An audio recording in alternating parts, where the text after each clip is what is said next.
उस धनुष के 2 टुकड़े किए। लोग देखते ही रह गए। लैत चढ़ावत खेचत गाढ़े, काहू न लखा देख सब ठाड़े, तेई क्षण राम मध्य धनु तोरा। एक क्षण में ये 3 क्रिया हो गई, लिया, चढ़ाया और तोड़ा, फुर्ती से। और कहते हैं जैसे ही वो धनुष टूटा है, जितने ये राजा लोग थे जो कि अभिमान पूर्वक काफी बोल रहे थे, उनका सारा अभिमान टूट गया। गोस्वामी जी यहाँ पर बहुत सुंदर एक उदाहरण के द्वारा, उपमा के द्वारा वर्णन करते हैं कि बोले जैसे कोई जहाज हो और वो जहाज जो है समुद्र में डूब जाए, तो जहाज पर बैठे हुए सारे लोग डूब जाते हैं। तो राम जी का जो बल है, भुजाओं का बल, वो समुद्र है, और भगवान शंकर का जो ये जहाज है, ये अभिमान रूपी जहाज है। इसमें सारे राजा लोग चढ़े हुए हैं, सब के सब वो डूब गए। अभिमान देखिए यदि टूटे तो अच्छा है। पिछली बार हमने कहा था ये धनुष तो टूटा, लेकिन यहां भगवान राम और सीता जी का मिलन हुआ। अहंकार यदि टूटता है तो देखिए भगवान से मिलन होता है। समाज को तोड़ने वाली जो चीज है वो है अहंकार, जोड़ने वाली चीज है वो है विनम्रता। हम अपने जीवन में भी देखते हैं, अहंकारी व्यक्ति से लोग दूर हो जाते हैं। अभिमानी व्यक्ति को कोई पसंद करता नहीं। विनम्रता सबको अच्छी लगती है, सरलता सबको अच्छी लगती है। तो देखिए भगवान धर्म की स्थापना के लिए आए हैं, उनकी हर लीला में धर्म की स्थापना हो रही है। अहंकार को खत्म करना भी धर्म की स्थापना में एक कदम है। नारद भक्ति सूत्र में भगवान ने बोला है, नारद जी ने, कि अभिमान द्वेषित्वात् दैन्य प्रियत्वाच्च। भगवान को 2 चीज, एक पसंद है, एक पसंद नहीं है। दीनता पसंद है। मोह सम दीन न दीन हित, तुम समान रघुवीर। इसलिए तुलसीदास जी कहते हैं मैं तुम्हारा दीन हूं, हेल्पलेस। दीनता पसंद है, लेकिन अभिमान यदि कोई बहुत ऊंचा ऊंचा बोले, अपने आप को ऊंचा समझे, अभिमान जिसका बढ़ा हुआ होता है वो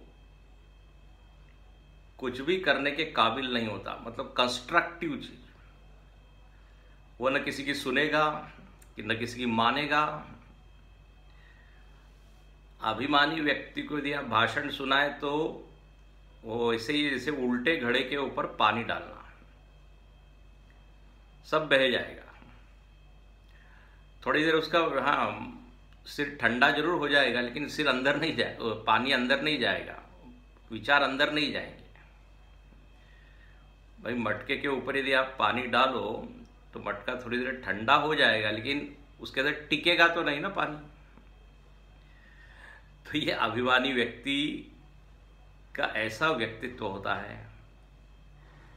इसलिए अभिमान को किसी ने भी कभी भी पसंद नहीं किया।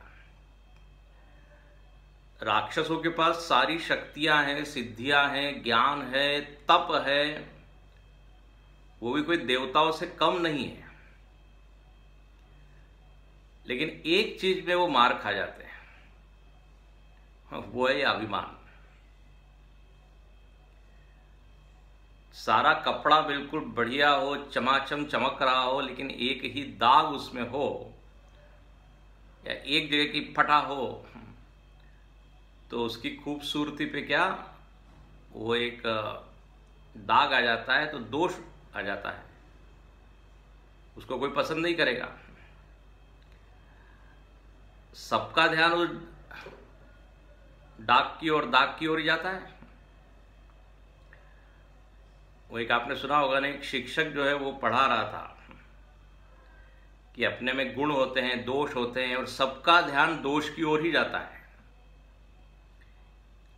उन्होंने एक बोर्ड के ऊपर एक डॉट लगाया, डॉट, ऐसा एक बिंदु पेंसिल से बनाया।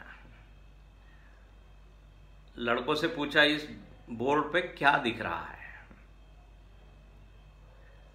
सब लोगों ने कहा कि हाँ, इसके ऊपर एक दाग दिख रहा है, 1 मार्क, 1 पॉइंट। एक ही लड़का था, उसने कहा उस पॉइंट के आसपास मेरे को एकदम क्लीन, स्वच्छ, सफेद बोर्ड दिख रहा है। तो सबका ध्यान किधर गया? उस दाग की ओर। एक व्यक्ति का ध्यान दूसरी ओर। समाज में प्राय यही होता है, दोष एकदम नजर में आते हैं, गुणों की ओर ध्यान नहीं जाता। पहले कभी हमने बताया होगा, इसके लिए एक उदाहरण दिया, जैसे मक्खी जो है ना, वो शरीर में यदि कहीं घाव हो तो वहां तुरंत जाके बैठ जाती है। मधुमक्खी नहीं बैठती। मधुमक्खी तो कहाँ फूल है वहां बैठती है। वो गुणग्राही है, रसग्राही है, मधुग्राही है। लेकिन मक्खी तो जहां गंदी चीज होगी वहां बैठी। तो अब ये देखना है कि हमारा मन मक्खी है कि मधुमक्खी है। हाँ, देखिए, जगत में ऐसा कोई व्यक्ति नहीं है जिसमें कि गुण न हो। अयोग्य पुरुष नास्ति योजकस्तत्र दुर्लभ। अयोग्यता तो किसी में भी नहीं है। एक दृष्टि से अयोग्य होगा, लेकिन किसी न किसी फील्ड में, किसी न किसी एरिया में उसमें गुण होगा। ये भगवान की जो सृष्टि है बड़ी अद्भुत है। कोई भी चीज बेकार नहीं है। लोग कचरे में से भी कुछ कुछ बना लेते हैं, बेचते हैं, पैसा कमाते हैं। Management, waste management. तो अभिमान एक ऐसी चीज है, न चाहते हुए भी हमारा ध्यान उधर ही जाता है। और ये अभिमान की ऐसी है कि सामने वाला अभिमान पूर्वक बोले तो हमारा भी अभिमान जागता है, अभिमान से अभिमान बढ़ता है। बोले आप बड़े हो तो क्या हम छोटे हैं?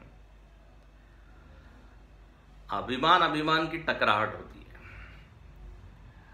तो यहां पे ये राजाओं का अभिमान भंग करना, भगवान ने कहा ये मेरा कर्तव्य है। इन्होंने समाज को गंदा किया हुआ है। समाज की जो शोभा है, जो सौंदर्य है, उसमें बाधा है। तो इस शिव धनुष को तोड़ के अहंकार जो है वो उनका क्षीण हुआ। अच्छा, अब आगे चले। कहते हैं जब वो दोनों, क्या कहते हैं, धनुष के 2 टुकड़े पड़े हुए हैं, सब लोगों ने देखे वो, और सब लोग ऐसे खुश हुए हैं। यहाँ कहते हैं 261 के बाद, प्रभु दो चाप खंड मही डारे, देखे लोग सब भये सुखारे। कौशिक रूप पयो निधि पावन, प्रेम बारी अवगाहु सुहावन। राम रूप राके सुनिहारी, बढ़त बेच पुलकावली भारी। बाजे न भग गहे निशाना, देव वधू नाचहि करि गाना। ब्रह्मादिक सुर सिद्ध मुनीसा, प्रभु प्रशंसहि देहि असीसा।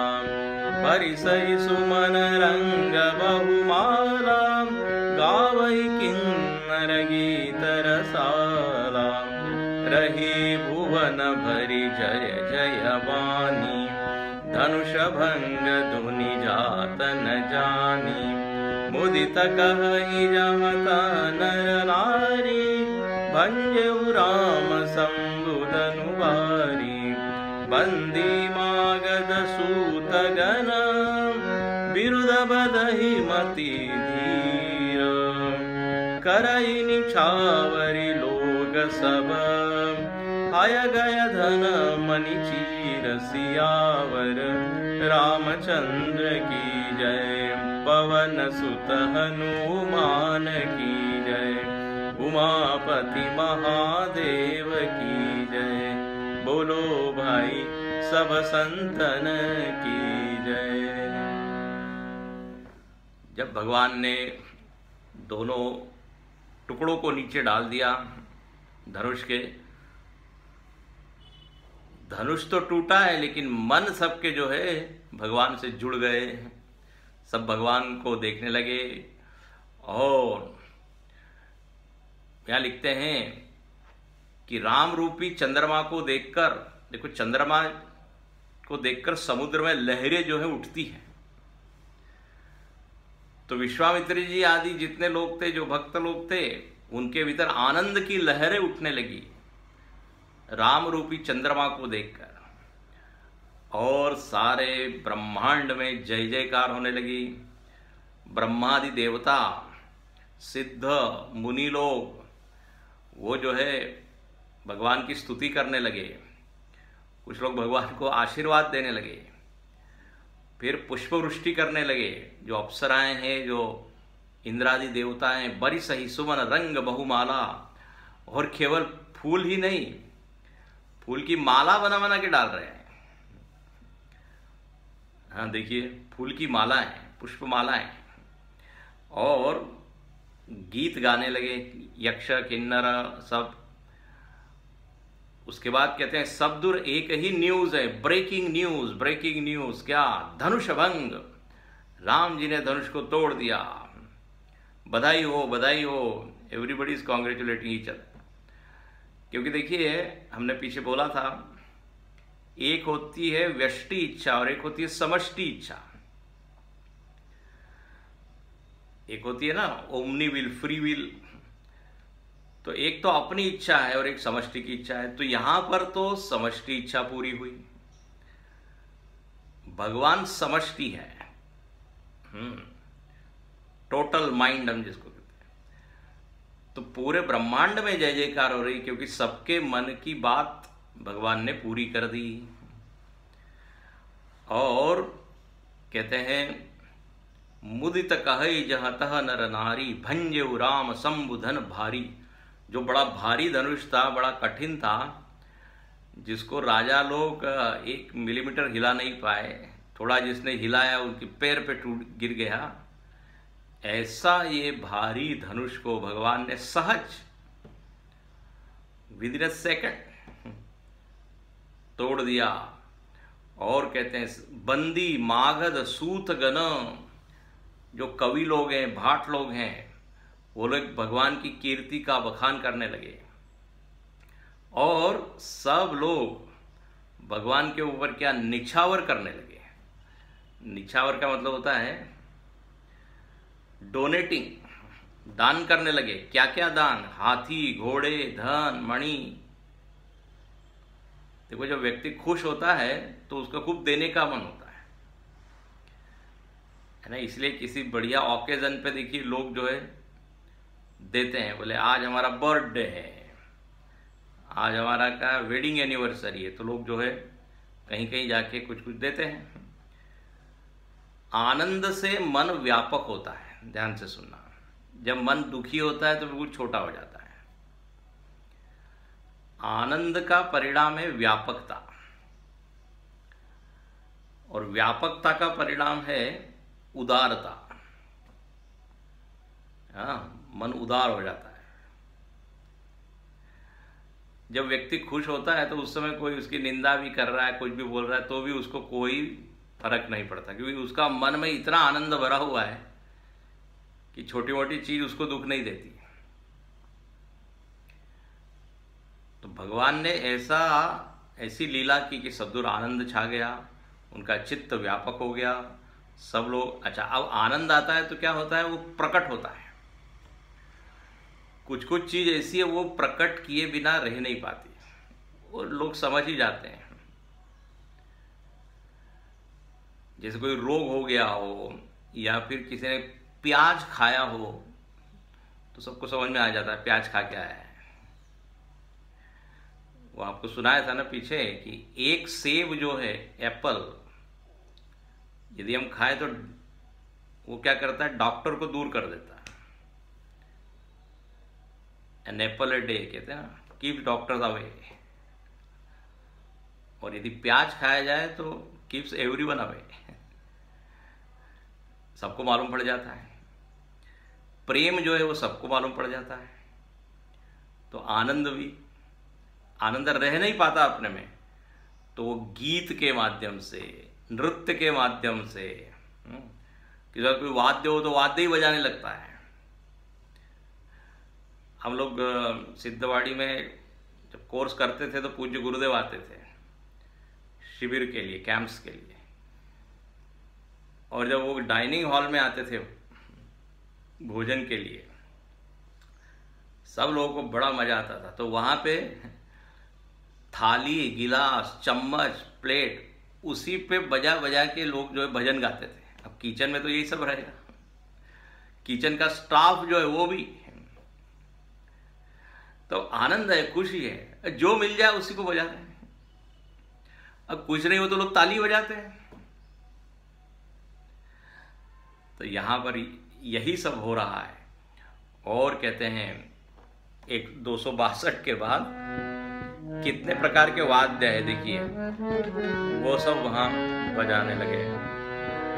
झांझ मृदंग शंख सहनाई, भेरी ढोल दुंदुभी सुहाई, बाजहि बहु बाजने सुहाए, जहाँ तहाँ जुबती न मंगल गाए, सखिन सहित हर्षी अति रानी, सुखत धान परा जनु पानी, जनक लयऊ सुख सोच बिहाई, पैरत थके था जनु पाई, श्रीहत भय भूप धनु टूटे, जैसे दिवस दीप छवि टूटे, सिय सुखई बरनिया के ही भांति, जनु चातकी जल पाई जलु स्वाति, राम ही लखनु बिलोकत कैसे, शशि चकोर किशोर कुजैसे, सतानंद तब आय सुदीना, सीता गमन राम बही कीना, सीता गमन राम बह कीना। कहते हैं झांझ मृदंग शंख शहनाई, ढोल भेरी, इतने सारे नगाड़े, बताइए इतने सारे वाद्य। स्वर्ग इत्यादि में तो क्या है, पूरी ऑर्केस्ट्रा पार्टी है ना, मदन कुमार एंड पार्टी गुरुजी कहते हैं। डायरेक्टर है वो वहां के,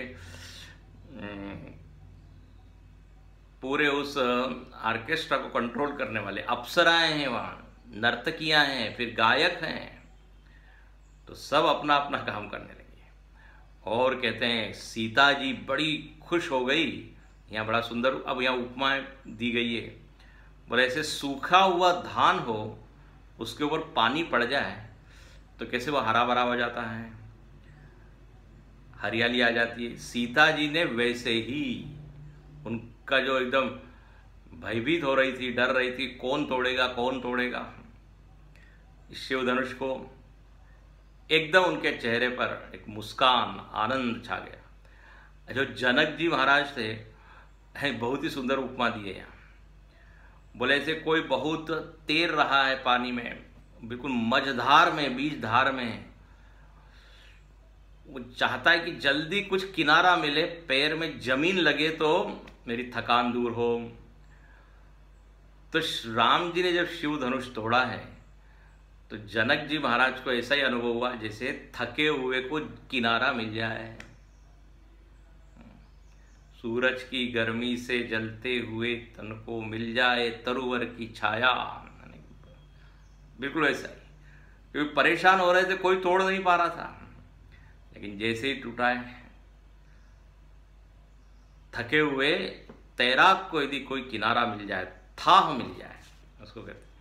फिर कहते हैं जैसे ये शिव धनुष टूटा है, ये जितने राजा लोग थे, इनकी जो श्री थी, श्री का मतलब यहाँ तेज, श्रीहत भय भूप धनु टूटे, उनके चेहरे का तेज ही चला गया। जैसे सूर्य के उदय होने से दीपक इत्यादि जो है, तारे वगैरह, उनकी कोई चमक रहती नहीं। और सीता जी का क्या वर्णन करें? सीता जी को तो ऐसा सुख हो रहा है, जनु चातकी पाई जलु स्वाति। जैसे जो चातकी, देखो यहाँ चातक नहीं लिखा, चातकी लिखा, क्योंकि स्त्री है ना, मिसेस चातक, तो चातक, चातकी। चातक पक्षी स्वाति नक्षत्र का ही जल पी के सुखी होता है। तो यहाँ पर सीता जी को वैसा ही सुख मिला जैसे चातकी को स्वाति का जल मिले। और लक्ष्मण जी ने राम जी की ओर देखा है, बोले वो कैसे देख रहे हैं? जैसे चंद्रमा की ओर चकोर देखता है, लेकिन यह चकोर नहीं कहा, चकोर का बच्चा, क्योंकि लक्ष्मण जी छोटे हैं ना। जैसे चकोर का बेटा जैसे चंद्रमा की ओर देख रहा, इस तरह से लक्ष्मण जी ने देखा। अभिप्राय ये है, सब लोग अपने अपने भाव से देख रहे हैं, लेकिन कॉमन चीज ये है कि सब लोग सुखी है। चकोर को चंद्र दर्शन में सुख होता है, चातक को स्वाति के जल से सुख होता है, तैराक को किनारा मिलने पे सुख होता है ना। तो ऐसा यहाँ हुआ। अब शतानंद जी जो कि उनके पुरोहित थे, वो कहने लगे कि अब सीता जी को बुलाना चाहिए और अब जयमाल भगवान के गले में डालनी चाहिए। तो कहते हैं संग सखी सुंदर चतुर गावहि मंगल चार, 263 में गाते हुए वो आ रही है। और जो है सीता जी की शोभा कैसी है, ये 263 के बाद, सखी मध्य सिय सोहति कैसे, छवि गण मध्य महाछवि जैसे, कर सरोज जयमान सुहाई, विश्व विजय शोभा जहि छाई, तन सकोज मन परम उछाऊ, गूढ़ प्रेम लगी परहि न काऊ, जाई समीप राम छवि देखी, रही जनु कुंवरी चित्रवरेखी, चतुर सखी लगी कहाँ बुझाई, पहिरावऊ जयमान सुहाई, सुनत जुगल कर माल उठाई, प्रेम विवश पहिराई न जाई, सोहत जनु जुग जल जसनारा, शशि सवित देय जयमाला, गावहि छवि अवलोकि सहेली, सिय जयमाल राम मेली। सखियों के मध्य सीता जी शोभित हो रही है। कैसे? बोले जैसे अनेक छवियों के बीच में महाछवि। देखो क्या सुंदर वर्णन है। सुंदर में महासुंदर कोई हो, अनेक सुंदर लोगों में सबसे सुंदर, और हाथ में जयमाल है। और ऐसा यहाँ तुलसीदास जी कहते हैं मानो कि विश्व विजय की वो शोभा है। अब राम जी के गले में वो माला पड़ने वाली है। राम जी तो विश्व का प्रतीक है, समष्टि का प्रतीक है। तो उनको उन्होंने क्या कर लिया, उनको प्राप्त कर लिया ना। विजय जब होती है तो व्यक्ति प्राप्त करता है, तो वह विजय की प्रतीक है जयमाला, इसलिए जयमाल ही कहते हैं उसको। अब कहते हैं सीता जी के शरीर में थोड़ा संकोच है, मन में उत्साह है और प्रेम गुप्त है। अब धीरे धीरे सीता जी चल रही है। अब यहाँ पे कवियों ने, भक्तों ने बड़ी उत्प्रेक्षाएं की है। बड़े भाव व्यक्त किए। देखिए ऐसा है, भक्ति में तो भाव और उत्प्रेक्षाएं चलती है, उसके क्या कहते हैं, अलाउड है। जिससे हमारा भाव बढ़े भगवान के प्रति वो ठीक है। लेकिन वेदांत में जो ज्ञान है वहां पे उत्प्रेक्षाएं नहीं चलती, जैसी वस्तु है वैसा ही बताना चाहिए। आत्मा के 50 अर्थ नहीं बता सकते, सच्चिदानंद के हजारों अर्थ नहीं बता सकते, लेकिन भक्ति में भाव सौंदर्य के लिए कवि लोग कल्पना करते हैं। अब जैसे भगवान कृष्ण ने जब वो पूतना का उद्धार किया तो विषपान करने के पहले उन्होंने आंखें बंद की, विष पिलाने के लिए आई थी, आंख बंद की। तो आंख बंद क्यों की? इसके ऊपर 20-25 उत्प्रेक्षा है। भगवान बोले अरे मैं तो आया था दूध पीने के लिए, यहाँ पहले ही छठे ही दिन क्या पीना पड़ रहा है, विष पीना पड़ रहा है, तो बड़े दुखी है, इसलिए आंख बंद कर ली। जैसे छोटा बच्चा जब कड़वी दवाई पीता है तो माँ क्या कहती है, आंख बंद करके पी लो। तो बोले भगवान भी यही कह रहे हैं कि अब ये दवा पीनी पड़ रही है तो आंख बंद कर ली। तो ऐसी भावनाएं हैं, भाव है। अब यहां भी जयमाल लेके सीता जी चल तो रही है, धीरे धीरे चल रही है। अरे धीरे धीरे क्यों चल रही है? अब उस समाज में भक्त लोग भी बैठे हैं, अभक्त लोग भी बैठे हैं, भगवान के पक्ष के लोग भी हैं और भगवान का विरोध करने वाले भी लोग हैं।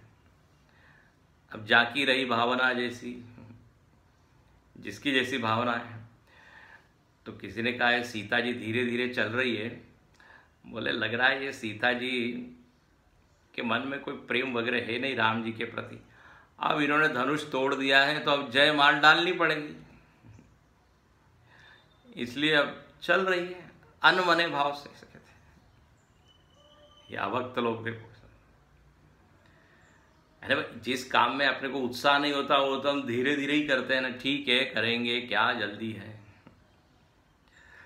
दूसरे लोग बोले ऐसा नहीं है, उनके मन में गुप्त प्रेम है तो फिर धीरे धीरे क्यों चल रहे हैं? अरे बोले संकोच है, अब यहाँ गुरुजन लोग बड़े बड़े लोग बैठे हैं, ऐसा जल्दी जल्दी चलना है कोई शिष्टाचार है क्या? उसके कारण जो है वो धीरे धीरे चल रही है। फिर कोई कहता है कि देखो ये कुछ राजा लोग कह रहे हमने तो पहले ही कहा था कि ये सीता जी को कोई प्रिय नहीं है, लेकिन अब क्या है, अब प्रण जिसने पूर्ण कर दिया, प्रतिज्ञा पूरी कर दी और उसके गले में माला डालनी पड़ रही है, तो इसलिए वो धीरे धीरे चल रही है। अब कहते हैं वहाँ बिल्कुल भगवान के नज़दीक वो पहुँच गई है, निकट। और जो है अब वो सखिया कह रही है भगवान को कि अब आप सिर झुकाइए। भाई जानकी जी तो छोटी है ना, जनक कुमारी तो छोटी है, अब माल डालनी है तो सिर तो झुकाना पड़ेगा। अब भगवान तो बेचारे सरल है एकदम, तो उन्होंने ऐसा सिर झुकाया। कुछ राजा लोग जो थे वो हंसने लगे, बोले बताइए देखिए रघुवंशियों का सिर कभी झुकता नहीं, लेकिन यहाँ सिर झुका दिया, ये तो बड़ी लज्जा की बात है, शर्म की बात है। भगवान के कान में ये बात की तो भगवान ने एकदम सिर सीधा कर लिया और कहा कि नहीं हम नहीं झुकाएंगे। फिर कहते हैं कुछ सखियां बोलने लगी, कुछ राजा लोग बोलने लगे, बोले फिर झुकाएंगे, क्योंकि अपने अपने मतलब के लिए सब लोग झुक जाते हैं तो झुका लेंगे। लक्ष्मण जी उधर से बोल रहे हैं बिल्कुल आपको सिर झुकाना नहीं है, कुछ भी हो जाए सिर नहीं झुकाना है। सखियां कहने लगी महाराज सिर तो झुकाना पड़ेगा, ये ससुराल है, ससुराल में बड़े बड़े लोगों के सिर झुक जाते हैं। लक्ष्मण जी संकेत कह रहे भगवान नहीं झुकाइए। सखिया कहने लगी कि देखो रीति रिवाज है, विवाह में जो है वो सिर तो झुकाना पड़ेगा वर को। बार बार कहने लगी रिवाज है, रीति है। भगवान कहने लगे ऐसा कोई रिवाज वगैरह नहीं है, विवाह में सिर झुकाना है, ये कोई रीति नहीं है, तुम अपने मन से बोल रही हो। तो सखिया मुस्कुरा के बोलती है कि महाराज आपके पहले भी कुछ विवाह हुए क्या जिससे आपको मालूम है कि क्या रीति है और क्या रीति नहीं है। भगवान एकदम लज्जित हो गए। जब ऐसा संवाद चल रहा है, लक्ष्मण जी कहने लगे, अरे सखिया, तुम ये हमारे राम जी को साधारण समझ रहे हैं? ये महानायक है, इन्होंने अनेक अवतार लिए हैं। ये छोटे मोटे साधारण मनुष्य नहीं है, ये साधारण वर नहीं है। 10 इनके अनेक अवतार हुए हैं। सखियां कहने लगी, जितने भी अवतार हुए उसमें विवाह हुआ है क्या, जरा देखो तो। मीन, कच्छप, नरसिंह, वामन, सारे अवतारों में कहीं भी विवाह हुआ नहीं है। सखिया कहने लगी, अभी भी आप सिर नहीं झुकाओगे तो विवाह से वंचित हो जाओगे,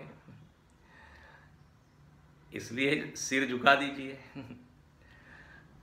अब कहते हैं लक्ष्मण जी भी कहते नहीं नहीं। अब हुआ ये कि इस तरह का ऐसा मीठा संवाद चल रहा है, तब वो अचानक सारी सखियां गाने लगी। क्या गाने लगी कि अरे भगवान के गले में जयमाला पड़ गई, भगवान के गले में जयमाला पड़ गई। सीता जी ने वो जयमाल डाल दी।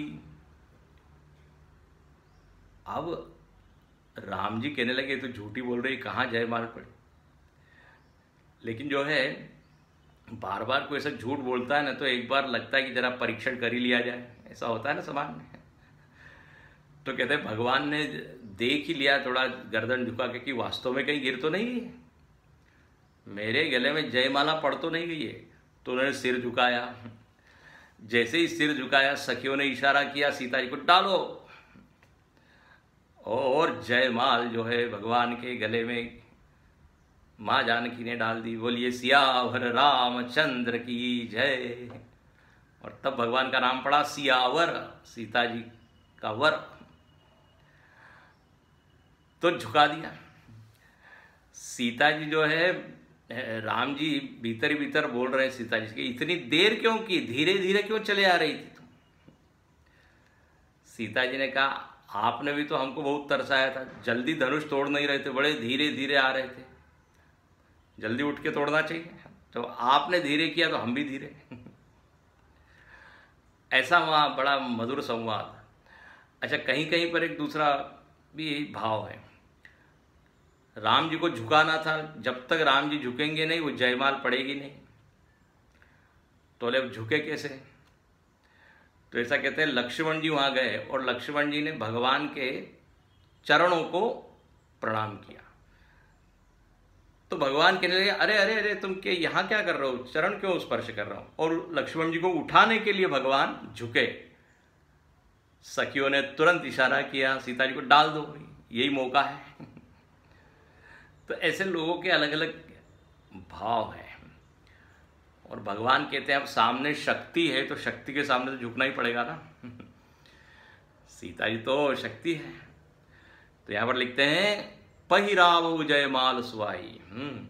ये 264 में देखिए, रघुवर उर जयमाल देखी देव बरसहि सुमन, सकुचे सकल भुआल, जनु बिलोकी रवि कुमुद गन, सियावर रामचंद्र की जय, पवन सुत हनुमान की जय, उमापति महादेव की जय, बोलो भाई सब संतन की जय।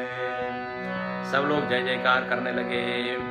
और फिर देखिए ये 264 के बाद, पुररु व्योम बाजने बाजे, खल भय मलिन साधु सब राजे, सुर किन्नर नर नाग मुनीसाम, जय जय जय कहि देहि असीसाम, नाचहि गावहि विबुध बदूटी, बार बार कुसुमांजलि झूठी, जहत विप्रवेद धुनि करही, बंदी विरदावली उज्जरही, मही पाताल नाक जसु व्यापा, राम बरी सिय भंज चापा, करही आरती पुर नर नारी, देहि निछावरी वित्त बिसारी, सोहति सिय राम कै जोरी, छवि सिंगारु मनैय कठोरी, सखी कहि प्रभु पद गहु सीता, करति न चरण परसति भीता। फिर से जो है पूर्व और व्योम बाजने लागे, आकाश में आवाज गूंजने लगा। दुष्ट लोग जो है वो तो उदास हो गए, बोले गॉन। ये क्रिकेट इत्यादि में होता है ना, बड़ी आशा होती है हम जीतेंगे जीतेंगे, और वो विकेट डाउन हो जाता है तो सारा स्टेडियम में एकदम शांति छा जाती है। लेकिन जिसकी विजय होती है वो तो खूब जय जयकार करते हैं। ऐसा ही यहाँ पर हुआ। जो दुष्ट लोग थे वो तो एकदम उनके चेहरे की हवाइयाँ उड़ गई, सारी प्रसन्नता, उनका मुख मलिन हो गया। लेकिन बाकी सब लोग जय जयकार करने लगे। और कुसुमांजलि, बहुत सारे पुष्प जो है वो ऊपर से वृष्टि कर रहे हैं अप्सराएं। स्वर्ग में फूलों की बिल्कुल कमी नहीं है, वो फूलों की टोकरी साथ में ही रखते हैं, समय समय पे पुष्प वृष्टि। हमने पीछे अर्थ बताया था आपको, सुमन का अर्थ होता है अच्छा मन, तो आशीर्वाद है, शुभेच्छाएं, शुभ कामनाएं हैं, उसका प्रतीक है। और जो है आरती करने लगी, वित्त निछावर, जो जो कुछ था वो देने लगी, सारी स्त्रियां, देवियां, देवता लोग। और अब ये जो सीता जी की सखियां थी वो सीता जी से कहती है कि आपने जयमाल तो डाल दी, अब रिवाज है कि आप पति का क्या कीजिए, चरण स्पर्श कीजिए। हाँ, तो राम जी के चरण स्पर्श आप कीजिए। अब यहाँ वर्णन है, सीता जी जो है वो डरती है। सखी कही प्रभु पद पहु सीता, करति न चरण परम सविता। 265 के क्यों डर रही है, चरण स्पर्श में क्यों डरना। देखो हम लोग भी कहीं जाते हैं ना, बड़े बड़े स्वामी जी लोग या कोई भी साधु वेश, बच्चों को कहा जाता है प्रणाम करो, स्पर्श करो, वो सब भागते हैं, उनको डर ही लगता है, मालूम नहीं उसमें कुछ क्या उनको हो जाएगा, भागते हैं वो। लेकिन यहाँ पे क्यों भाग रही है सीता जी, तो यहाँ पे कारण ये है, बोले उनको स्मरण हो रहा है किसका, गौतम अतीय, अहल्या की गति का स्मरण हो रहा है। बोले वहां पे तो क्या हुआ था, पत्थर को स्पर्श किया तो क्या बन गई, स्त्री। अब सीता जी कह रही कि इनके चरणों में मालूम नहीं क्या जादू है, उल्टा भी हो सकता है, नारी क्या बन जाए, पत्थर हो जाए। स्पर्श नहीं कर रही है। भगवान जो है मुस्कुराते हैं मन में, बोले नहीं नहीं, ऐसा उल्टा होने वाला नहीं है, एक ही तरह से चलता है, पत्थर स्त्री बन जाती है।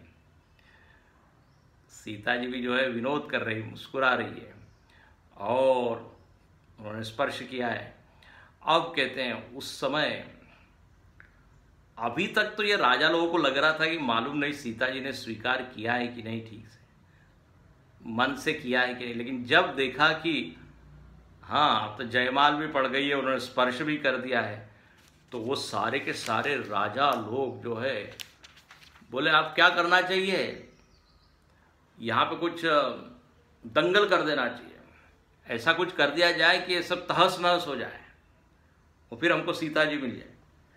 तो इन लोगों का प्लान था कि वहाँ कोलाहल मचाया जाए। तो वहाँ जो है वो उठ गए और जोर जोर से बोलने लगे, तब सिय देखी भूप अभिलाषे, कूर कपूत मूढ़ मन माखे, उठी उठी पहिरी सनाह अभागे, जहता गाल बजावन लागे, लेहु चढ़ाई सिय कहको, धरि बांधव नृप बालक दो, तोरे धनुष चाड़ नहीं सरई, जीवत हमहि कुंवरी गोबरई, जो भी देहु कछु करे सहाय, जीतौ समर सहित दो भाई, साधु भूप बोले सुनि बानी, राज समाज ही लाज न जानी, बलु प्रताप वीरता बढ़ाई, ना कपि ना कही संग सिधाई।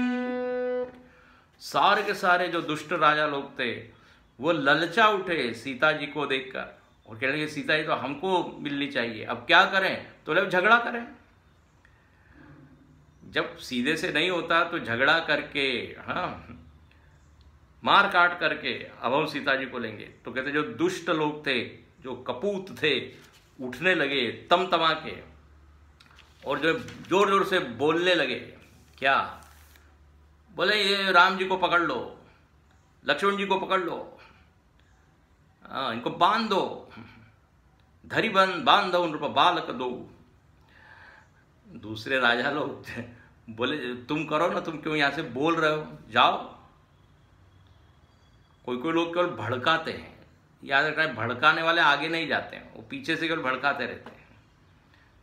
उसको एक संत ने कहा भोंकते हैं, गाल बजाते हैं, करते उड़ते कुछ नहीं है।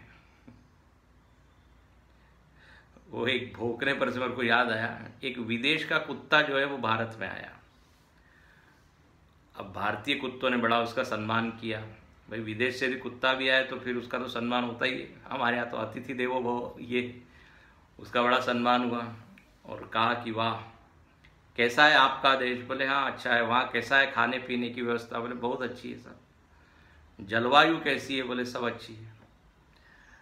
तो यहाँ के लोग कुत्तों ने कहा कि अब आप यहाँ कितने दिन का कार्यक्रम है, कितना दिन का प्रोग्राम? वो कहने लगा अब तो मैं यहीं रहूंगा, मेरा तो यहीं बसने का विचार है। बोले क्यों, वहां कुछ कठिनाई है? वो कुत्ता बोला बोले कठिनाई तो कुछ नहीं है, बस खाना पीना रहना बड़ा अच्छा है, लेकिन यहाँ पर जो स्वतंत्रता से भौंक सकते हैं ना, कहीं भी भौंको कितना भी भौंको, वो नहीं है वहाँ। और सही में आप यदि विदेशों में जाए तो वहाँ ज़्यादा भौंके तो वो पड़ोसी कंप्लेंट कर देता है। तो कोई कोई लोग केवल बोलते ही हैं, गाल बजाना उसको कहते हैं, करते करते कुछ नहीं। यहाँ पे राजा लोग भी पकड़ो, ये करो वो करो, लेकिन खुद डरे हुए हैं। अब कहते हैं कुछ वहाँ पे अच्छे राजा लोग थे, वो कहने लगे अरे ये बड़ा अच्छा अवसर है, राम जी का दर्शन करो, सीता जी का दर्शन करो, राज समाज है लाज लजानी, निर्लज्ज होके तुम कुछ भी बोल रहे हो, तुम्हारी तो जो नाक है ना धनुष के साथ ही वो टूट गई है, धनुष टूटा और तुम्हारी इज्जत गई है, अब क्या चिल्ला रहे हो?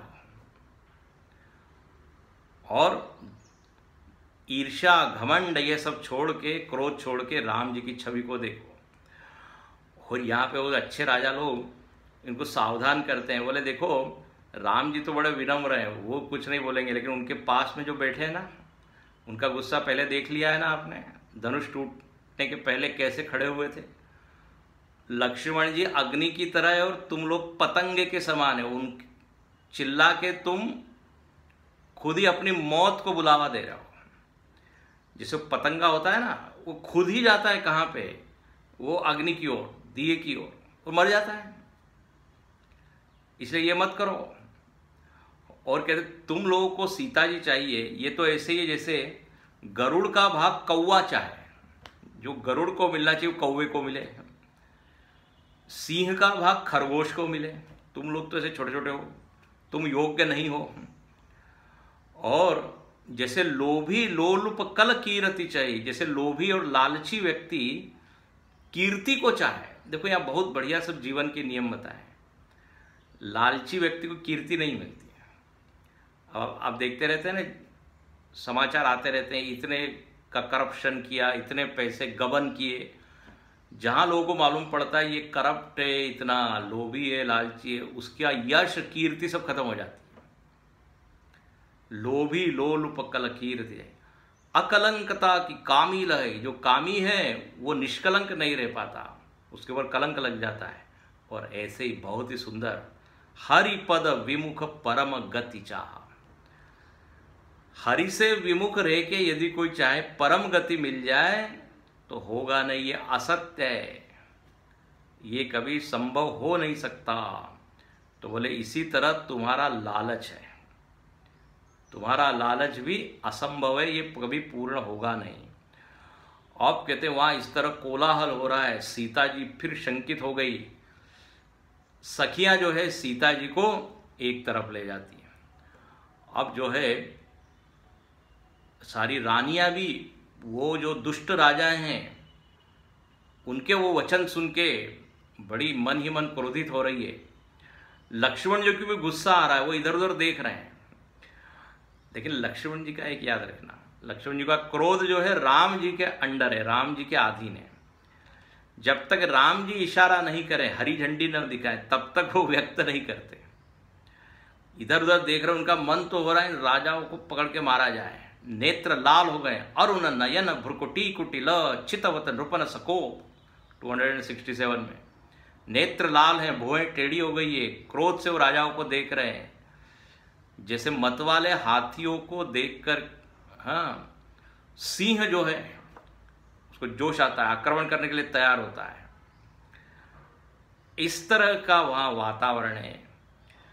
लक्ष्मण जी ने कहा देखो हमको यहाँ युद्ध नहीं करना है, लेकिन इनको जरा सिखाना तो पड़ेगा ना, अनुशासन में तो रहना पड़ेगा। यदि लक्ष्मण जी इनके साथ युद्ध करते तो वहां तो विश्व युद्ध हो जाता, क्योंकि सारे राजा लोग वहां इकट्ठे हुए हैं। तो विश्व युद्ध तो टालना ही चाहिए, लेकिन अनुशासन में तो रखना चाहिए ना, अराजकता तो ठीक नहीं है। लेकिन भगवान अभी इशारा नहीं कर रहे हैं, इसलिए लक्ष्मण जी चुप है। और उसी समय क्या हुआ, उसी समय एक बहुत जबरदस्त घटना घटी है, और वो है परशुराम जी का वहां प्रवेश हुआ है। और जैसे ही परशुराम जी का प्रवेश हुआ है, वहां का वातावरण ही बदल गया। ये सारी भगवान की ही लीला है, समझ लीजिए। भगवान ने सोचा है लक्ष्मण जी को इशारा कर दो तो यहां तो युद्ध हो जाएगा, और युद्ध तो किसी के हित नहीं करता, तो कुछ अब बीच का रास्ता निकालना चाहिए। तो परशुराम जी का जैसे ही प्रवेश हुआ है, सारे राजा लोग जो जोर जोर से चिल्ला रहे थे और अभिमान व्यक्त कर रहे थे, परशुराम जी को देखते एकदम सब डर गए, शांत हो गए। बोले बाप रे, परशुराम जी आए हैं, इनके सामने बोलने की किसकी हिम्मत होगी। और यहाँ पे ये वर्णन है, अब ये नया प्रसंग यहाँ से शुरू होता है। परशुराम जी और लक्ष्मण जी के बीच में संवाद बहुत ही मज़ेदार है, वो अब हम देखेंगे अगले बुधवार को। एक दो चौपाई पढ़ लेते हैं 267 के बाद, जो है खर भरु देखि विकल पुर नारी, सब मिलि देहि महीपन गारी, ते अवसर सुनि शिव धनु भंगा, आयौ भृगुकुल कमल पतंगा। आयौ भृगुकुल कमल पतंगा। भृगुकुल मतलब परशुराम जी वहाँ आए। परशुराम जी आए, लेकिन अब हमारा जाने का समय हो रहा है, अब हम आज यहीं पूर्ण करते हैं। ओम पूर्णमदः पूर्णमिदं पूर्णात् पूर्णमुदच्यते, पूर्णस्य पूर्णमादाय पूर्णमेवावशिष्यते। ओम शांति शांति शांति। हरि ओम। श्री गुरुभ्यो नमः। हरि ओम। सायंकाल में पंचदशी के ऊपर अपने प्रवचन हो रहे हैं, उसको भी आप जरूर सुनिए। आप लोगों को शायद लिंक तो भेज दी होगी। तो पंचभूत महाप्रकरण वो चल रहा है शाम को 6 बजे। हरि ओम।